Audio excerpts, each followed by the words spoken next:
नमस्ते, मेरा नाम है प्रेरणा और आप देख रहे हैं ऑर्डिनरी। आज हम आपके लिए कुछ स्पेशल लेकर के आए हैं। स्पेशल एज इन ये किताब भिक्षु, जिसके बारे में आज हम बात करने वाले हैं। बहुत ही ख़ास किताब है इसलिए क्योंकि इसकी जो सबसे ख़ास बात है वो हम आपको ये बता दें कि ये ग्राफिक नावल है। ग्राफिक नावल, और वो भी इसमें मधुबनी स्टाइल की जो पेंटिंग है उसका इस्तेमाल हुआ है। इसकी जो कहानी है वो छोटा नागपुरी भाषा में लिखी गई है और वो विकास कुमार विद्यार्थी की कहानी है जो उनकी चिट्ठियों से ली गई है। और इसके इलस्ट्रेशंस जो हैं और इसके कुछ जो संवाद हैं वो लिखे हैं राजकुमारी ने। आज राजकुमारी हमारे साथ स्टूडियो में मौजूद हैं। बहुत बहुत स्वागत आपका Rajkumari ji, and taking out time for us और हमारे साथ बैठने के लिए। ये जो किताब है ये एक बच्चे की कहानी है जो अपने गांव से निकलकर एक स्कूल में पढ़ने जाता है और वहाँ पर वो किस तरह की सिचुएशंस देखता है, वहाँ पर वो कैसे अ, अपनी लाइफ को सॉर्ट करता है, कैसे वो पढ़ाई करता है, अपने आसपास के माहौल से सीखता है।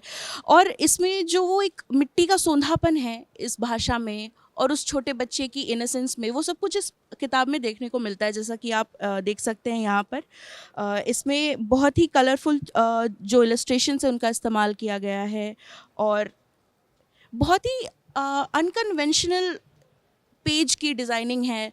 तो इन सब पर हम बात करेंगे कि ये स्टोरी का पे आने का आइडिया, इस स्टोरी पर किताब लाने का आइडिया कहाँ से शुरू हुआ, इस पर किस तरह से आगे बढ़ा गया, और हम बात करेंगे राजकुमारी के बारे में। तो राजकुमारी, आप हमें पहले तो ये बताइए कि इस किताब के लिए आपने शुरुआत कहाँ से की? इस किताब की शुरुआत आइडिया के लेवल पे तब हुई जब मुझे मेरे भाई ने वो चिट्ठी दिखाई, 35 पेज की चिट्ठी दिखाई। और उस 35 पेज की चिट्ठी को जब उसने मुझे पढ़ने को दिया तो मुझे लगा कि बहुत मोटी है, पर जब मैंने पढ़ना शुरू किया तो मैंने एक आधे घंटे में, मतलब एक सिरे सिरे से मैंने शुरू किया और मैं तब तक नहीं रुकी जब तक वो ख़त्म नहीं हो गया। तो वो जो एक्सपीरियंस था उस चिट्ठी को पढ़ने का, और उस चिट्ठी के अंदर जो पुल था, वो जो ताकत थी जिसने मुझे बांधे रखा, 35 पेज की लंबी चिट्ठी उसने मुझे बांधे रखा, वो मुझे बहुत ही अनोखा लगा, बहुत अनोखा लगा। फिर मैं घर आई और घर आकर मैंने अपने हस्बैंड को, जो कि राइटर हैं, उनको मैंने दिखाया कि देखो मेरे पास एक कमाल सी चीज़ आई है।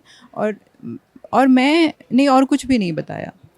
और मैं देखना चाहती थी कि वरुण का रिएक्शन क्या होगा, और वरुण ने भी एक सिरे से, मतलब शुरू की उस चिट्ठी को पढ़ना और बिल्कुल पूरे पूरे पढ़कर ही उसको ख़त्म किया। तो मुझे भरोसा हो गया कि मैंने जो फ़ील किया था वो सिर्फ ऐसा नहीं है कि मेरी फीलिंग है, ये एक ऐसी फीलिंग है जो कि बाँटी जा सकती है। मतलब कुछ तो है जो अनोखा है इसमें, इस पे कुछ काम करते हैं। तो वहाँ से हमारे आइडिया की शुरुआत हुई। और उस टाइम के 6 महीने पहले से मैं 11 का था, 2011 का था, जब 2011 अप्रैल में मुझे वो चिट्ठी मिली। और 2011 के पहले 6 महीने पहले से मैं मधुबनी पेंटिंग, मुझे बहुत मन कर रहा था कि मैं मधुबनी पेंटिंग ड्रॉ करूं, मतलब ड्रॉ करना सीखूं। तो मैं मधुबनी मनी पेंटिंग सीखना शुरू कर दिया था। और मैं उस सीखने के दौरान मैंने मूवी पोस्टर्स बनाए। मूवी के जो हिंदी गाने होते हैं, जो पुराने गाने मुझे बहुत पसंद हैं, तो उन गानों को मैंने इलस्ट्रेट किया। तो वो मधुबनी स्टाइल में मैंने इलस्ट्रेट। फेवरेट गाना कौन सा, एक बार बता दीजिए, सबसे पुराना वाला, बिल्कुल जिसको सुन के एकदम आप नॉस्टैल्जिया में चली जाती हैं। बहुत सारे हैं एक्चुअली। मुझे भी एक्चुअली पुराने गाने बहुत पसंद हैं। तो जब मैं कॉलेज में थी तो पहली बार दिल्ली आई थी, तो फ़ोन में सिर्फ मोहम्मद रफ़ी और किशोर कुमार और लता जी, आशा जी के गाने थे। तो मेरे फ्रेंड्स जो यहीं पले बढ़े उनको थोड़ी मेरी प्लेलिस्ट अजीब लगती थी। तो कहते थे ये कौन सी प्लेलिस्ट है, इसमें गाने कहाँ हैं? तो मतलब मुझे बहुत एफिनिटी है उन सारे गानों से, इसीलिए मुझे जब आपने बोला ना तो खटाक से लगा कि इस पे तो थोड़ा तो पता करना तो बनता है। नहीं, मुझे वहीदा रहमान बहुत पसंद है, तो उनके गाने जो है, रंगीला रे मुझे बहुत अच्छा लगता है। गुलजार के गाने मुझे बहुत अच्छे लगते हैं, कि प्यार को प्यार ही रहने दो, कोई नाम न दो। किशोर का एक गाना मुझे बहुत पसंद है, आ चल के तुझे मैं लेके चलूँ, एक ऐसे गगन के तले, वो बहुत बहुत प्यारा गाना है। ये कौन चित्रकार है, ये कौन चित्रकार है, वो गाना मुझे बहुत पसंद है। मुझे भजन भी बहुत सारे बहुत पसंद है। गीता दत्त के भजन मुझे बहुत पसंद है। ना मैं धन चाहूँ ना रतन चाहूँ, वो जो गाना है, मतलब मुझे लगता है कि पुराने गानों के जो भजन होते हैं उनमें बहुत ही एक अलग सी बात है, जो कि मतलब भजन और भक्ति भाव की जो सिंप्लिसिटी होती है वो उन भजनों में बहुत ओत-प्रोत है। मुझे वो बहुत पसंद है। तो इस तरह से गाने तो बहुत सारे बहुत पसंद हैं। तो ये सिंप्लिसिटी की जो आपने बात कही, ये सिंप्लिसिटी आपके इलस्ट्रेशंस में भी दिखती है। तो मधुबनी पेंटिंग जब आपने सीखना शुरू किया तो इसमें अप्रॉक्सीमेटली आपको कितना टाइम लगा? और फिर हाथ साफ करने के लिए आपने जैसे कहा कि आपने पुराने गानों के इलस्ट्रेशंस बनाए, तो व्हेन डिड यू डिसाइड कि मैं इसके लिए इस कहानी के इलस्ट्रेशंस में करूँगी और मैं इस तरह से करूँगी? ये कब किया आपने? मुझे मधुबनी से बहुत प्यार था। मुझे और इस प्यार को मैं शब्दों में बोलना मेरे लिए बड़ा मुश्किल है। बस मुझे ये लगता है कि जब मैं जैसे नॉर्मल कोई ऑयल पेंटिंग है, कैनवास पेंटिंग है, उसके सामने वो पेंटिंग मुझे जितनी देर खड़ा रख सकती है अपने सामने, उससे कहीं ज़्यादा मुझे ये सारे फ़ोक आर्ट जो हैं वो खड़ा रखते हैं। और मुझे मतलब मैं वहाँ से हट ही नहीं पाती। मैं देखती रहती हूँ, देखती रहती हूँ, देखती रहती हूँ। और किताब मैंने खरीद कर मैं लेकर आई मधुबनी के लिए, लेकिन उसको पढ़ा मैंने बहुत बाद में। मैं किताब देखने में बिज़ी हो जाती हूँ और फिर मैं अटक जाती हूँ, मैं देखती रहती हूँ। मेरा ये एक्सपीरियंस है कि मैं किताबों को देखती ज़्यादा हूँ, पढ़ती कम हूँ। इसलिए मेरी मेमोरी भी बहुत ज़्यादा विजुअल है। तो जब मैं मधुबनी बनाना शुरू किया, इस वजह से मुझे मधुबनी बनाने में इंटरेस्ट आया सबसे पहली बात, क्योंकि मुझे वो आर्ट बहुत ज़्यादा खींच रही थी और मुझे अंदर से मन कर रहा था कुछ ड्रॉ करने का। और मैंने सच पूछिए तो मैंने डिज़ाइन पढ़ा भी है और शुरू से मैं आर्ट से किसी न किसी तरह से जुड़ी रही हूँ, पर मेरा जो नेचुरल एक्सप्रेशन है वो चीज़ों को ऐसे 3D ऑब्जेक्ट्स बनाने में है। इसलिए मैंने ट्रेनिंग भी डिज़ाइन में, फिर मैंने प्रोडक्ट डिज़ाइन की ली। तो हाँ, कि शुरू से बचपन से ही मेरी आदत थी कि कोई टूटी हुई चीज़ है तो उससे जोड़कर कुछ और बना दिया, या ग्रीटिंग कार्ड बनाया। तो कुछ बनाने मतलब 3D ऑब्जेक्ट में मेरा पेंटिंग या स्केचिंग का एक एप्टीट्यूड बोलते हैं ना, तो वैसी मेरा नहीं रहा है। हाँ, मेरा क्राफ्ट में ज़्यादा था। तो जैसे राखियाँ बनाना, ग्रीटिंग कार्ड बनाना, शुरुआत तो वहाँ से हुई बचपन से। तो इसलिए मेरे लिए पेंट करना नई चीज़ थी। लेकिन उस समय जिस समय की मैं बात कर रही हूँ, उस समय मेरे अंदर बहुत उत्कट इच्छा हो रही थी कि मैं कुछ पेंट करूँ, और मुझे मधुबनी बहुत ज़्यादा खींच रहा था। तो इस तरह से मैंने सोचा कि लेट्स ट्राई। पहले तो हिम्मत नहीं पड़ी बहुत दिनों तक कि मैं कैसे बनाऊँगी, मैंने कभी सीखा नहीं है और ये तो बड़े-बड़े आर्टिस्ट बनाते हैं और मैं कहीं ऐसा तो नहीं। और एज़ अ डिज़ाइनर मैं आर्ट एंड क्राफ्ट में मैंने स्पेशलाइजेशन किया है, तो किसी भी आर्ट के साथ अगर आप बहुत ज़्यादा सेंसिटिव तरीके से नहीं पेश आएँ तो उस आर्ट के साथ खिलवाड़ करना बहुत आसान है। और आजकल बहुत सारे मतलब जिसको मैं सो कॉल्ड डिज़ाइन बोलती हूँ, हमारे मॉल में एक सेक्शन होता है इस तरह के प्रोडक्ट का, जो कि ट्रेडिशनल प्रोडक्ट का, जिसमें बहुत बड़ा एक सेक्शन है जिसमें कि मुझे दिक्कत होती है जाने में, क्योंकि मुझे दिखता है कि डिज़ाइन के साथ और आर्ट के साथ खिलवाड़ हुआ है, कि आपने बस यहाँ की कुछ चीज़ पकड़ ली, वहाँ की कुछ चीज़ पकड़ ली, तीनों को मतलब बड़े जल्दीबाजी में मिक्स कर दिया और आपने एक तीसरी चीज़ बना दी जो कि अर्बन यूटिलिटी की चीज़ है। तो ये हाँ, हाँ, हाँ, तो उस तरह से तो वो एक कॉन्शियसनेस मेरे अंदर अब डिज़ाइन की पढ़ाई करने की वजह से थी, तो उसका भी एक डर था कि should I even try it, कि मैं कहीं खिलवाड़ तो नहीं कर लूँगी, या मैं कुछ गलत तो नहीं हाँ, हाँ, तो वो सारे ऐसे बहुत सारे मॉरल क्वेश्चंस आए। फिर दूसरा मॉरल क्वेश्चन ये आया कि मैं बनाऊँ तो बनाऊँ क्या? मतलब दूसरा क्वेश्चन ये था कि मेरे पास था कि चलो मैंने सोच लिया कि चलो लेट्स ट्राई मधुबनी। तो फिर अब दूसरा सवाल है कि बनाऊँ तो बनाऊँ क्या? अब मधुबनी पेंटिंग में आप जनरली देखेंगे तो राम सीता की शादी की, या फिर पुराणों की, या फिर कोई भी कथा, या नेचर को बहुत डिपिक्ट किया गया है, ट्री ऑफ लाइफ बनाया गया। इस तरह के जो मोटिव हैं वो आपको बहुत ही कॉमन मिलेंगे। और इन सारे मोटिव से जो मधुबनी पेंटिंग बनी है, वो मधुबनी पेंटिंग गांव के आर्टिस्ट बना रहे हैं, जिन्होंने मधुबनी पेंटिंग जन्म से सीखी है, या अपने आसपास के रहते हुए लोगों से सीखी है, अपने माँ से, अपने पापा से, जो पहले दीवारों में करते थे अब उन्होंने कागज़ में किया है। हाँ, तो वो एक Madhubani painting as an art form के इन्वायरमेंट में पले बड़े हैं। मेरा वो सच नहीं है। मेरा सच कुछ और है कि मैं एक डिज़ाइनर हूँ, मुझे इस आर्ट फॉर्म से प्यार है और मैं इसको एक्सप्लोर करना चाहती हूँ। तो मेरे पास बहुत बड़ा एक सवाल था, और जो कि बहुत मॉरल सवाल था, क्योंकि मैं डिज़ाइन पॉइंट ऑफ व्यू से कॉन्शियस भी हूँ, तो कि मैं क्या ड्रॉ करूँ। मुझे क्या राम और सीता ड्रॉ करने चाहिए? अब मैं अगर मैं राम सीता की जगह वो कुछ और ड्रॉ करना चाहूँ तो क्या ये खिलवाड़ होगा आर्ट के साथ?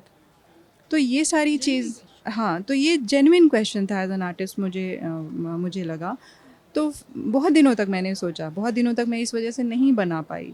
लेकिन उसके बाद मुझे समझ आया कि आर्ट तो वो होता है जो आपकी सच्चाई से निकले।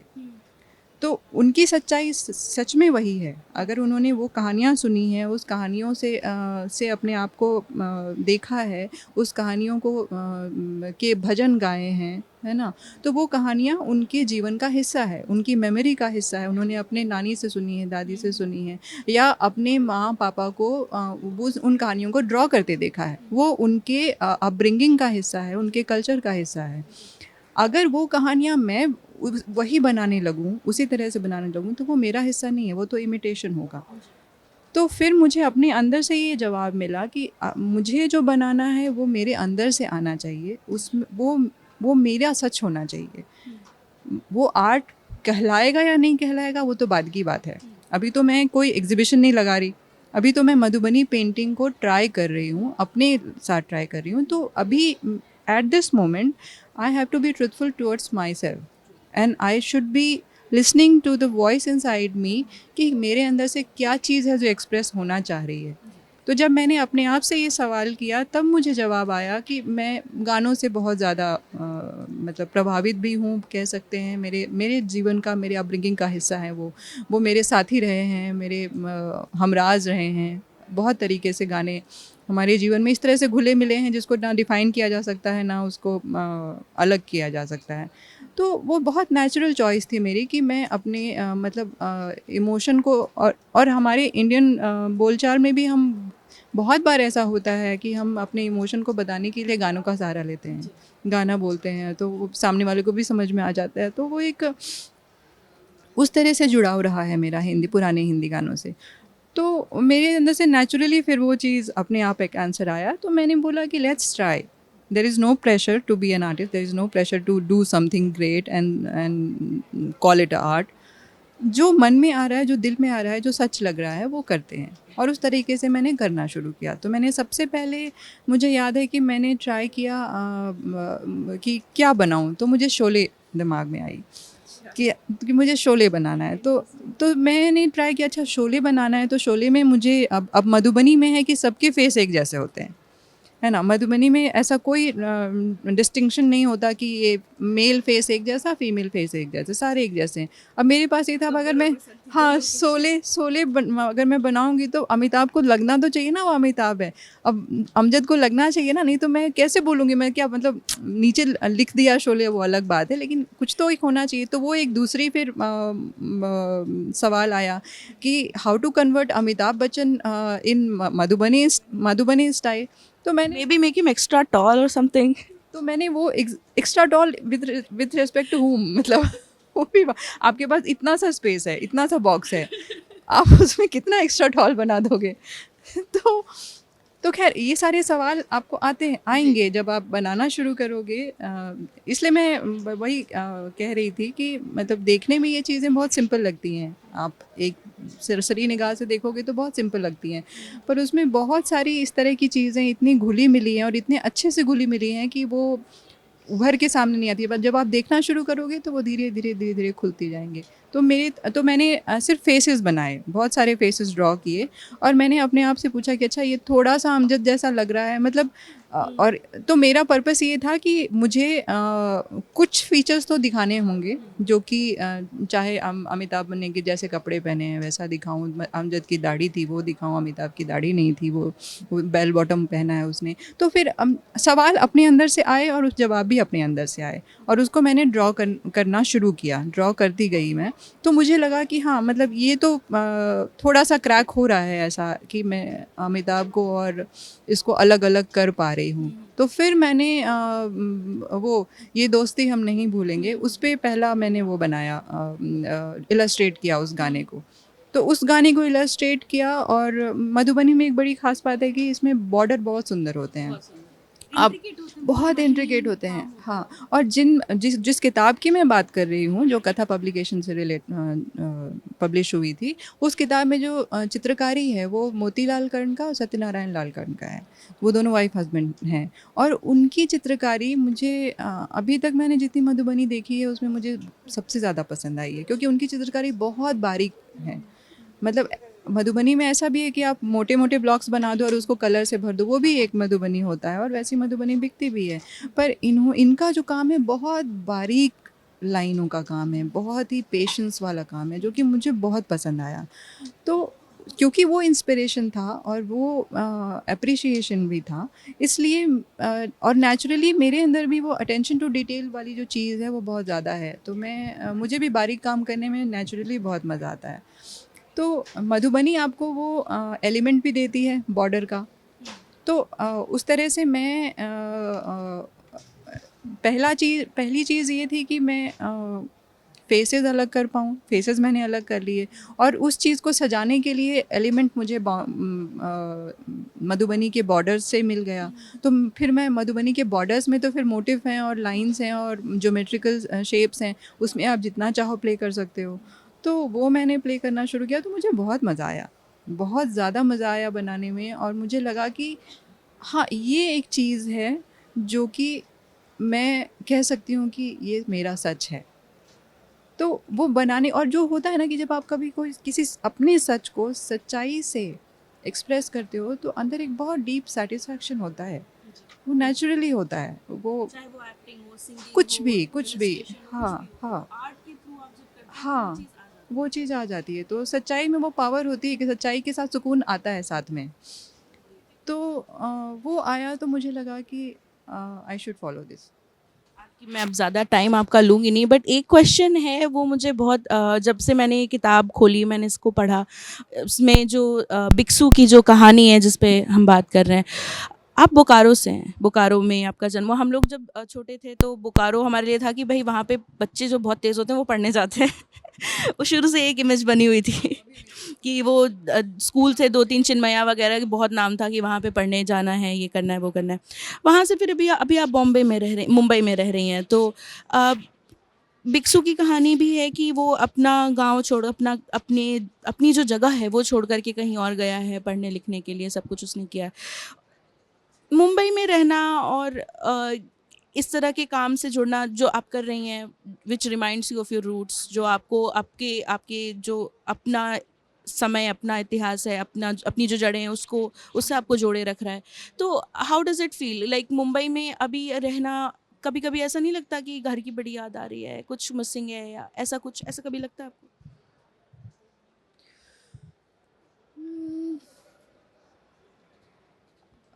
नॉस्टैल्जिया की जहाँ तक बात है और घर की याद आ रही है, तो वो पता है वो बहुत अलग अलग लेयर्स में अलग अलग तरह से है मेरे अंदर। जैसे जब मैं अपनी नानी से मिलती हूँ और मैं शादियों में जाती हूँ और नानी को और मौसी लोगों को वो गाने गाने मतलब गाते हुए सुनती हूँ। हमारे शादियों में बहुत सारे गाने होते हैं, और हमारा तो कल्चर ये है ना कि वहाँ पे आर्ट है, सिंगिंग है, डांस है, वो सब इस तरीके से खिचड़ी की तरह घुला मिला हुआ है कि आप उसको अलग अलग करके डिफाइन नहीं करते, वो सब चीज़ें हैं। आप चाहो तो अलग अलग देख लो, चाहो तो एक साथ देख लो और मज़ा ले लो। तो ये चीज़ें, और इतनी, और वही बात है कि सब इतनी अच्छे से घुली मिली हुई चीज़ें हैं जिसको हम शादी का नाम दे देते हैं, लेकिन उसमें बहुत सिंप्लिसिटी है और बहुत स्कोप है। सब चीज़ों को समेटने का, हर हर किसी चीज़ के लिए जगह बनाने का बहुत स्कोप है। तो जब मैं बचपन में मैं क्या कहते हैं, हम लोग रहते तो बोकारो में थे, पर पूरे 1 महीने के लिए गर्मी की छुट्टियों में नानी के घर जाते थे। वो जो एक लोगों की तीर्थ यात्रा होती है, बच्चों का नानी के घर जाना होता है साल में 1 बार। और वो 1 महीना सबसे अच्छा, साल का सबसे अच्छा टाइम होता था। तो उस 1 महीने में जो मैंने समेटा है अपने अंदर, उसकी जो याद है वो बाद में पता चलता है कि वो चीज़ कितना प्यारा था। जब जी रहे थे तब तो ख़ैर बचपन में जी रहे थे, तब नहीं लगा था कि हाँ, कि ये सबसे सुनहरा टाइम है, बाद में उस चीज़ की याद आती है। तो घर की याद में मुझे नानी के घर में जब हमारे 5 मौसियाँ हैं हम लोग, मतलब मेरी 5 मौसियाँ हैं, तो सबके 3-3 बच्चे मिलके 15-16 धमाल मचा रहे हैं। तो और वो एक याद की बात है। दूसरी चीज़ याद की बात है अ, जो मुझे मजबूर करता है अपने रूट से जुड़ने के लिए, वो ये है कि और ये बहुत ही प्रैक्टिकल सच्चाई है कि शादियों में आप जाओ तो आप नानी को गाना देखोगे गाते हुए, मौसी को देखोगे, पर हम लोग उस भाषा को समझते हैं, उसकी नुआंसेस को समझते हैं, लेकिन मेंटल लेवल पे समझते हैं। ज़बान के लेवल पे वो भाषा मेरे पास नहीं है। आज मेरी नानी चली गई हैं, कल को मौसी लोग चली जाएँगी। उसके बाद वो गाने भले मुझे कितने भी पसंद हैं, पर मेरे पास कोई स्कोप नहीं है, मतलब I have not inherited them. तो और ये चीज़ पकवान के मतलब कुकिंग के स्तर पे है, गानों के स्तर पे है, बोलचाल के स्तर पे है, कहावतों के स्तर पे है, शब्दों के स्तर पे है। तो हाँ, हाँ, रिवाज के स्तर पे है। तो बहुत सारी चीज़ें उसमें रूढ़िवादिता होती हैं हमारे, लेकिन बहुत सारी चीज़ें बहुत रिच कल्चर भी होता है। और बहुत रिच कल्चर जो होता है, मतलब मॉडर्नाइज होने के चक्कर में बहुत कुछ बहुत बड़ा कॉस्ट है वो। और वो कभी कभी क्या, मतलब कॉन्स्टेंटली ये रियलाइज़ होता है, तो मुझे बहुत गिल्ट होता है, बहुत अजीब तरह का गिल्ट होता है। क्या करती हैं आप अगर जब ऐसा ऐसा कुछ होता है तो? क्योंकि कई लड़कियां घर से बाहर रह रही हैं, हाँ, उनसे डील करती हैं, तो आप कैसे डील करती हैं? मैं इस तरह से डील करती हूँ कि ये जो गिल्ट है ये भी बहुत पर्सनल लेवल पे है। इसके बारे में कोई भाषण दे देना या कुछ लिख देने से कुछ नहीं होने वाला है, और ये बहुत पर्सनल गिल्ट है। तो उसका उसका मुझे जो लगता है कि मैं उसकी भरपाई भी पर्सनल लेवल पे ही कर सकती हूँ, और वही सबसे ज़्यादा इफ़ेक्टिव तरीका है मेरे हिसाब से। तो मैं तो चाहती हूँ कि अभी आज का टाइम ऐसा है कि मैं बहुत चाहती हूँ कि मैं वो भाषा सीख लूँ, पर वो भाषा मुझसे बोली नहीं जाती, और वो भाषा बोलने में एक शर्म सी महसूस होती है कि मैं गलत बोलूँगी। ये नहीं कि वो भाषा खराब है, ये कि हाँ, मैं सही नहीं बोल पाऊँगी। और अभी तक वो शर्म से इतना ओवरकम नहीं हो पाया है कि मैं ठान लूँ कि मैं वो भाषा सीखूँगी। तो अभी मेरे मतलब दायरे में, मतलब मेरे कर पाने के दायरे में उस भाषा को समझना, उस भाषा को डायलॉग के फॉर्म में लिखना, है ना, वो है। अब जैसे कुकिंग के लेवल पे मैं बोलूँगी कि मैं अपने नानी घर में जो जितने भी ट्रेडिशनल झारखंडी खाने होते हैं जो हमारे घरों में बनते हैं, और झारखंडी खाने बड़े रेयर भी हैं, क्योंकि झारखंडी कोई रेस्टोरेंट आपको नहीं मिलेगा। तो बिहारी भी बहुत, हाँ, बिहारी के अंडर क्लब कर देते हैं, और बिहारी भी आपको बहुत कम मिलेगा। अब जाकर खुलने लगे हैं, 1-2 बॉम्बे में खुले हैं अभी जाकर। तो हमारी क्विज़ीन को ऐसा लोग जानते भी नहीं हैं। जैसे पंजाबी क्विज़ीन या साउथ इंडियन क्विज़ीन के बारे में अब बहुत अवेयरनेस है, लेकिन हमारी क्विज़ीन के बारे में है भी नहीं। तो मैंने वो चीज़ें सीखने की कोशिश की मम्मी से, तो वो सारी चीज़ें मैं बनाती हूँ। मेरे घर में मेहमान आते हैं तो मैं झारखंडी खाना उनको खिलाती हूँ कि चलो कोई तो जाने कि अच्छा ये होता है। और जब वो आप खिलाते हो तो आपको पता है, जैसे मेरे हस्बैंड हैं तो उन्होंने हम कुछ खाना बनाते हैं तो वो इंस्टा पे डालते हैं। जैसे एक बार हमने गुजिया बनाई थी, तो गुजिया की फ़ोटो हमने डाली, तो उसके नीचे इतने सारे कमेंट्स आए जिसमें लोगों ने बोला, वो आसाम के भी लोग थे, उड़ीसा के भी लोग थे, उत्तराखंड के भी लोग थे, बॉम्बे के भी लोग थे, गुजराती भी थे, मराठी भी थे, सब ने बोला कि इसका कोई ना कोई फॉर्म हमारे पास बनता है, हमारे यहाँ बनता है। और उन्होंने उसका नाम बताया, उसमें क्या भरते हैं। गुजिया तो एक वो है ना, उसके अंदर फिलिंग है, तो कोई गुड़ और नारियल भरता है, कोई उसमें दाल भरता है, कोई खोया भरता है, कोई सूजी भरता है। तो हमें पूरा का पूरा एक रेंज ऑफ गुजिया की मतलब वो यूनिटी एंड डाइवर्सिटी हो गई ना, कि गुजिया बनती भी है और हर जगह बनती है और अलग तरह से जानी जाती है और अलग तरह से उसके अंदर फिलिंग होती है। तो वो हमारे लिए बहुत रिच इन्फॉर्मेशन था। भोजन से लगाव है आपकी? बिल्ली का आपका किसका नाम आपने छेना पोड़ा रखा है? मेरे हस्बैंड ने रखा है, मैंने नहीं रखा है। बिल्ली है हमारा। बिल्ली को छेना पोड़ा करके बुलाते हैं? घर में उसका नाम छोटू है। वो एक होता है ना, बच्चों के 2 नाम होते हैं, एक स्कूल का नाम होता है जो जिससे वो फेमस हो जाता है, पर घर में कोई उसको स्कूल के नाम से नहीं बुलाता है। विकास को कोई विकास नहीं बोलता था, भिक्षु ही बोलते थे सारे। तो उसका वो घर का नाम छोटू है, क्योंकि वो, हाँ, क्योंकि वो बहुत छोटा, मतलब 5-6 इंच इतना बड़ा आया था हमारे पास जब वो आया था, जब हमने उसको रेस्क्यू किया था। तो नहीं डार्क नहीं, वाइट कलर का है। हाँ, इसलिए उसका नाम छेना पोड़ा है। उसको छेना पसंद भी है, मतलब छेना जब हमने खिलाया तो उसने बड़े मज़े से खाया भी, दिखने में भी वो वाइट है। हाँ, तो और छेना पोड़ा मिठाई हमें भी बहुत पसंद है, मैं बनाती भी हूँ।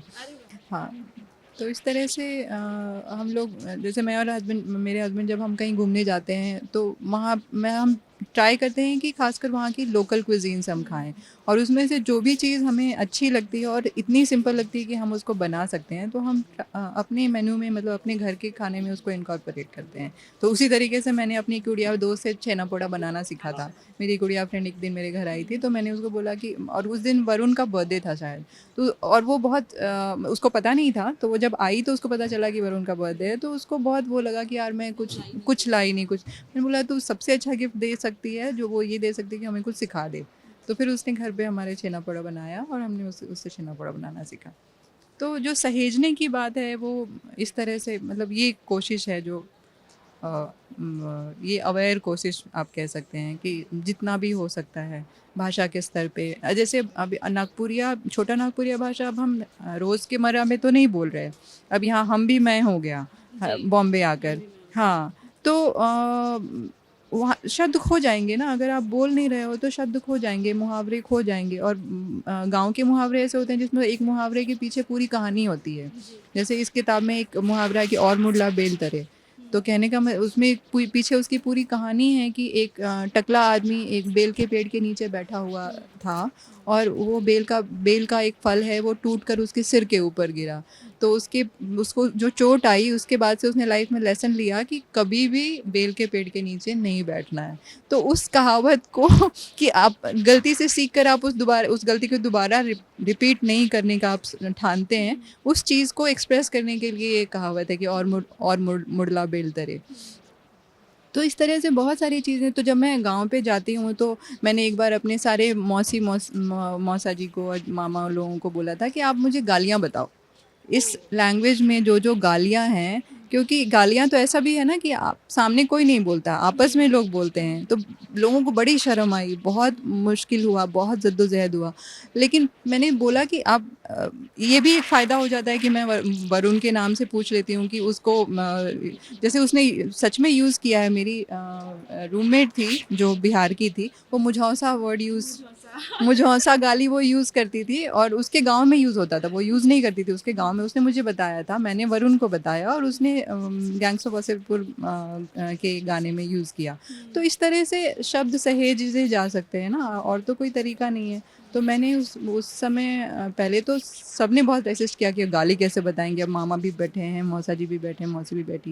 लेकिन बाद में वो फ़न बन गया, एक गेम बन गया। तो फिर सबने बहुत सारी गालियाँ बताई। लेडीज़ की अलग गालियाँ होती हैं, जेंट्स की अलग गालियाँ होती हैं, वो कहीं लिखी हुई है मेरे पास एक पूरी, मतलब मैंने वो बनाया था। तो अब है कि अब उनको अगर उनको पता है कि हम इंटरेस्टेड हैं और हम जानना चाहते हैं, तो उनको कोई चीज़ अगर ऐसी याद भी आ जाती है या कोई किताब उनको मिल जाती है, तो वो हमारे लिए सहेज देते हैं, वो हमारे लिए रख देते हैं कि नहीं ये उन लोगों के इंटरेस्ट की चीज़ है, ये उनको बता दो। इस तरह के वर्ड्स, या बहुत बार ऐसा होता है कि मैं बोलते बोलते बहुत सारे ऐसे शब्द बोल देती हूँ जो कि नॉर्मल हिंदी में मैं नहीं बोलूँगी, पर उस समय कुछ इमोशन है और मुंह से निकल गया, तो वो चीज़ें वरुण नोट कर लेता है, क्योंकि उसके लिए वो बहुत नहीं है, मेरे लिए तो यूजुअल है, पर उसके लिए बहुत नहीं है। तो इस तरह से अपने जीवन में जितना हम दायरा बढ़ा सकें और जितना समेट सकें, बस यही, इसी फीलिंग के साथ, मतलब अवेयर रहना बेसिकली कि क्या चीज़ खो रही है। और सब तो नहीं सहेज सकते और समेट सकते, उतनी कैपेसिटी नहीं है। हाँ, लेकिन अब जितना हो सकता है। बट इस किताब के ज़रिए बहुत कुछ है, शब्द, रंग, इमोशंस जो सहेजे गए हैं। और बिक्सू विकास की कहानी है जो राजकुमारी ने इलस्ट्रेट की है, वरुण ग्रोवर ने इसकी पटकथा लिखी है उनकी चिट्ठी से। तो Varun Grover stand up comedian हैं, और आप उनकी पत्नी हैं। तो मिलजुल कर ये प्रोजेक्ट उन्होंने पूरा बनाया है। तो बहुत बहुत शुक्रिया राजकुमारी, हमने बहुत टाइम ले लिया। एंड हमें ज़रूर बताइएगा कि आपको ये वीडियो कैसा लगा। अगर आप ये फेसबुक पर देख रहे हैं तो हमें फेसबुक पर फॉलो कर लीजिए, लाइक कर लीजिए। अगर आप यूट्यूब पर देख रहे हैं वीडियो तो हमारे यूट्यूब चैनल को सब्सक्राइब कर लीजिए। बहुत बहुत शुक्रिया।